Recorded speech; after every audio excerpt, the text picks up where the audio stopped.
Hello friends, स्वागत है आपका अपने यूट्यूब चैनल वंदना क्लासेस में।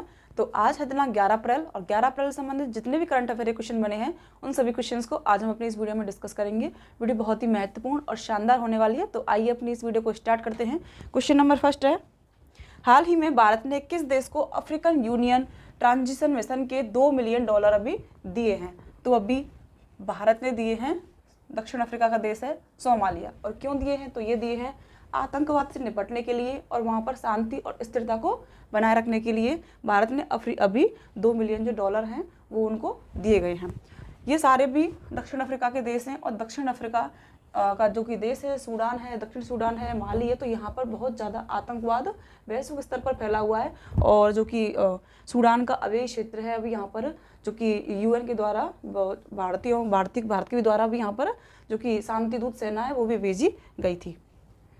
नेक्स्ट क्वेश्चन है, हाल ही में अंतर्राष्ट्रीय सांख्यिकी पुरस्कार 2023 किसने जीता है? तो अभी अंतर्राष्ट्रीय सांख्यिकी पुरस्कार दिया गया है, ये है CR राव को दिया गया है।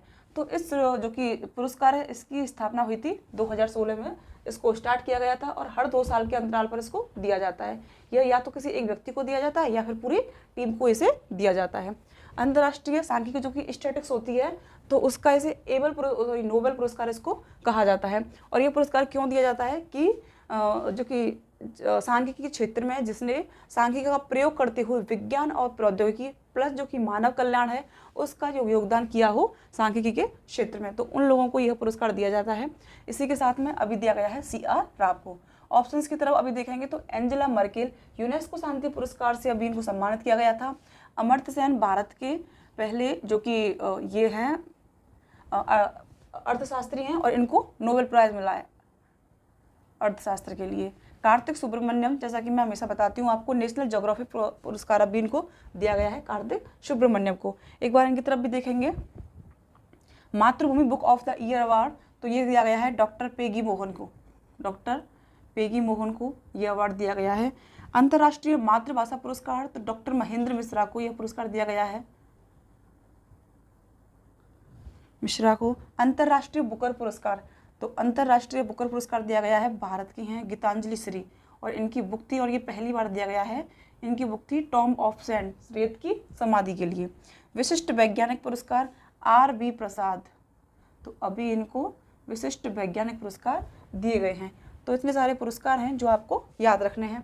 नेक्स्ट क्वेश्चन है, विश्व होम्योपैथिक दिवस कब मनाया गया है? तो विश्व जो कि होम्योपैथिक दिवस है वो भी मनाया गया है 10 अप्रैल को इसे मनाया गया है। थीम के बारे में भी बात कर लेंगे। तो इस बार की इसकी थीम हो जाएगी one health one family. One health one family, ये इसकी थीम हो जाएगी इस बार की। ऑप्शंस की तरफ देखेंगे तो 4 अप्रैल को भी अंतर्राष्ट्रीय खदान जागरूकता दिवस मनाया गया था। 9 जनवरी को हम सभी जानते हैं कि प्रवासी दिवस मनाया जाता है, महात्मा गांधी इस दिन आए थे भारत। और 7 अप्रैल को मनाया जाता है विश्व स्वास्थ्य दिवस। और इस बार की इसकी थीम क्या थी? तो वो थी health to all. Health to all, जो कि थीम वगैरह होती हैं उसे आपको याद रखना चाहिए क्योंकि थीम से क्वेश्चन जरूर पूछे जाते हैं क्वेश्चंस में, अगर डीपली क्वेश्चंस पूछे जाएँ तो। हाल ही में किन देशों के द्वारा त्रिपुरा में कनेक्टिविटी बैठक आयोजित की जाएगी? तो अभी देखिए, त्रिपुरा भारत का एक राज्य है त्रिपुरा और अभी यहाँ पर चुनाव हुए थे। मैंने आपको बताया था कि अभी यहाँ चुनाव हुए तो मिशन 292 जो कि है 929 यहाँ पर अभी स्टार्ट किया गया था त्रिपुरा में।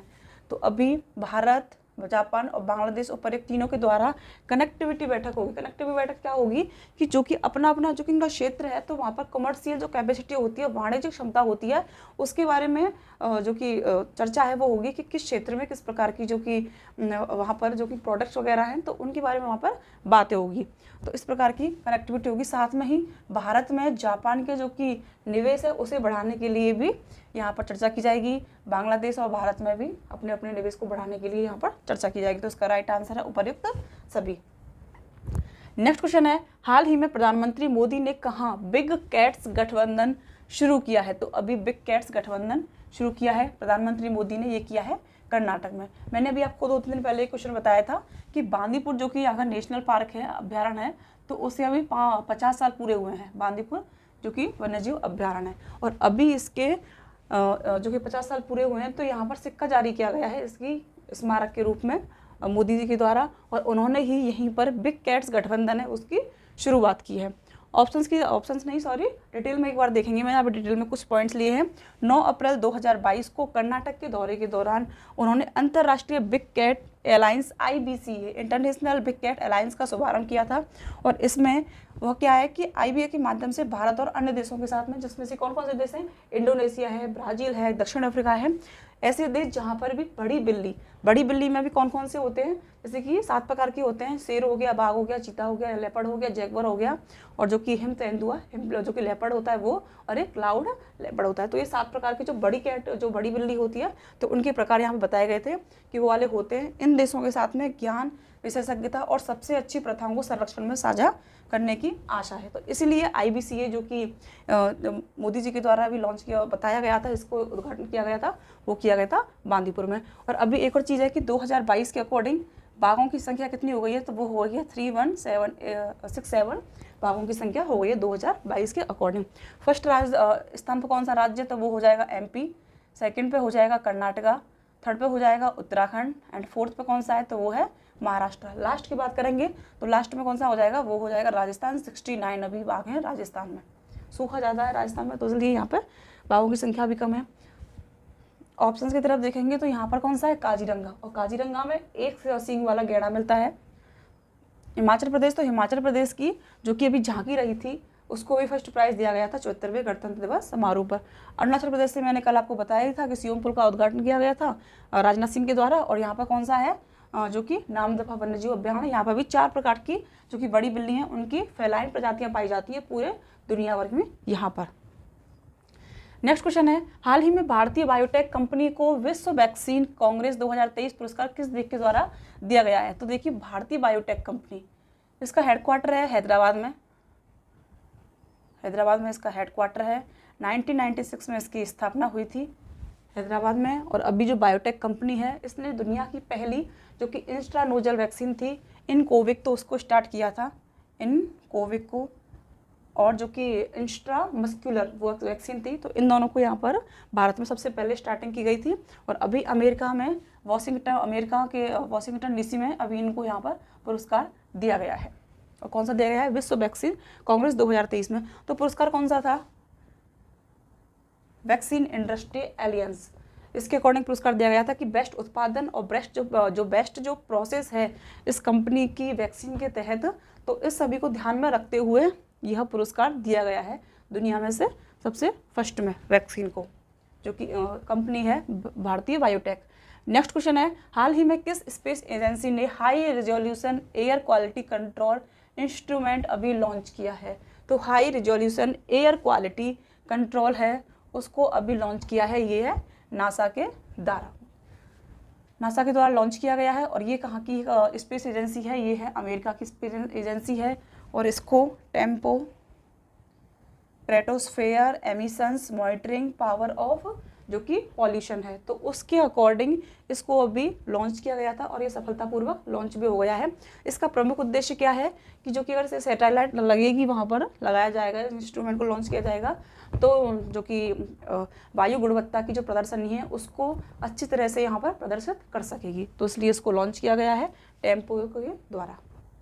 नेक्स्ट क्वेश्चन है, आईफोन निर्माता कंपनी एप्पल इंक भारत में अपना स्टोर एप्पल BKC किस शहर में खोलेगी। तो अभी एप्पल जो कि निर्माता कंपनी है एप्पल, वह खोलेगी मुंबई में यहाँ पर वो अपना एप्पल BKC स्टोर खोलेगी। एक चीज़ मैं आपको बता दूंगी, कुछ दिन पहले जो मोस्ट वैल्यूएबल ब्रांड की जो सूची आई थी उसमें एप्पल को छोड़ते हुए अमेजन ने फर्स्ट स्थान प्राप्त किया था और एप्पल की इसमें सेकेंड भी रैंक रही थी अभी 2023 में, और यह एप्पल खोलेगी मुंबई में। मुंबई के बारे में एक दो फैक्टर जानते हैं कि जो कि अभी ट्री सिटीज़ के अकॉर्डिंग अभी मुंबई को लगातार सेकंड बार स्थान दिया गया है, फर्स्ट स्थान इसको मिला है। और इसके बाद में दिल्ली को पीछे छोड़ते हुए मुंबई ने पॉल्यूशन के मामले में फर्स्ट स्थान प्राप्त किया है। और अभी ऑप्शंस की तरफ देखेंगे तो बेंगलोर में टेस्ला जो कि टेस्ला कंपनी है उसका हेड ऑफिस बनाया जाएगा, भारत में हेड ऑफिस बनाया जाएगा और इसका जो शोरूम खुलेगा वो खुलेगा बॉम्बे में। हैदराबाद में अभी जो कि माइक्रोसॉफ्ट है, माइक्रोसॉफ्ट का डेटा संचार है उसका यहाँ पर अभी ऑफिस खुलेगा। और नोएडा में सैमसंग का कारखाना भी यहाँ पर खोला जाएगा भारत में, सैमसंग का। ऑप्शंस की तरफ अभी देखते हैं, नेक्स्ट क्वेश्चन की तरफ। फोर्ब्स की 37वें एनुअल वर्ल्ड मिलेनियल लिस्ट 2023 के अनुसार एशिया का सबसे अमीर व्यक्ति कौन है? तो देखिए अभी 37वें एनुअल वर्ल्ड मिलेनियल लिस्ट 2023 की जो कि लिस्ट जारी की गई है उसमें एशिया का सबसे अमीर व्यक्ति हैं मुकेश अंबानी, और अभी जो कि इनकी इनकम हो गई है वो है 83.4 बिलियन डॉलर इनकी अभी संपत्ति है। भारत के अकॉर्डिंग देखें, भारत की मुद्रा के अकॉर्डिंग तो अभी इनकी है 6.94 लाख, तो ये इनकी है। इसके साथ में ही ऑप्शंस की तरफ अभी देखते हैं तो गौतम अडानी। गौतम अडानी ने अभी जो कि भारत का द्वीप है तो वहाँ पर पुदुचेरी का एक द्वीप है कराईकल, तो यहाँ पर अभी इन्होंने इस बंदरगाह का अधिग्रहण किया था। रतन टाटा, तो इनको अभी ऑर्डर ऑफ ऑस्ट्रेलिया जो कि प्राइज़ है उससे सम्मानित किया जाएगा। अजय बंगा विश्व बैंक के नए अध्यक्ष बनाए गए हैं, अजय बंगा। नेक्स्ट है किस संविधान संशोधन के द्वारा दिल्ली को राष्ट्रीय राजधानी क्षेत्र का दर्जा दिया गया? तो देखिए दिल्ली को राष्ट्रीय राजधानी क्षेत्र का दर्जा दिया गया था, वो है 69वें संविधान संशोधन के अकॉर्डिंग जो कि अमेंडमेंट हुआ था उसके अकॉर्डिंग दिल्ली को राष्ट्रीय राजधानी क्षेत्र का दर्जा दिया गया था। ऑप्शंस की तरफ अभी देखेंगे तो 73वां जो कि कॉन्स्टिट्यूशन अमेंडमेंट हुआ था उसके अकॉर्डिंग पंचायती राज की व्यवस्था की गई थी, और पंचायती राज में भी जो कि 1/3 महिलाओं के लिए इसमें सीट आरक्षित की गई थी। पंजाब जो कि 73वां जो संविधान संशोधन है उसके बाद में भी जो कि अनुसूचित जाति होती है, जनजाति होती है, उनके लोगों को भी उनके सदस्य के अकॉर्डिंग यहाँ पर सीटें प्रदान की जाने की यहाँ पर बताया गया था। 42वां संविधान संशोधन है तो यहाँ पर जो कि 3 चीज़ें जोड़ी गई थी 42वें संविधान संशोधन के अकॉर्डिंग, समाजवाद था, अखंडता था और पंथ निरपेक्षता था, 3 चीज़ें यहाँ पर जोड़ी गई थी। तो 82वां संविधान संशोधन जो कि 1969 में हुआ था और इसमें मेघालय राज्य बनाया गया था, पूर्वी राज्य है मेघालय, और इसको बनाया गया था 22वें संविधान संशोधन के द्वारा। नेक्स्ट है संविधान में नीति निर्देशक जो कि तत्व हैं किस देश से लिए गए हैं? तो अभी संविधान में नीति निर्देशक तत्व लिए गए हैं, ये हैं आयरलैंड से। ये याद रखने हैं, ये इंपॉर्टेंट है क्योंकि प्रस्तावना में ये सारे ही प्रस्तावना में प्लस जो कि कॉन्स्टिट्यूशन है उसमें ये सारे ही शब्द लिए गए हैं हमने किसी न किसी देश से, जो कि मैं भी बताने वाली हूँ। तो फ्रांस से ली गई है, गणतंत्रात्मक शासन प्रणाली ली गई है फ्रांस से।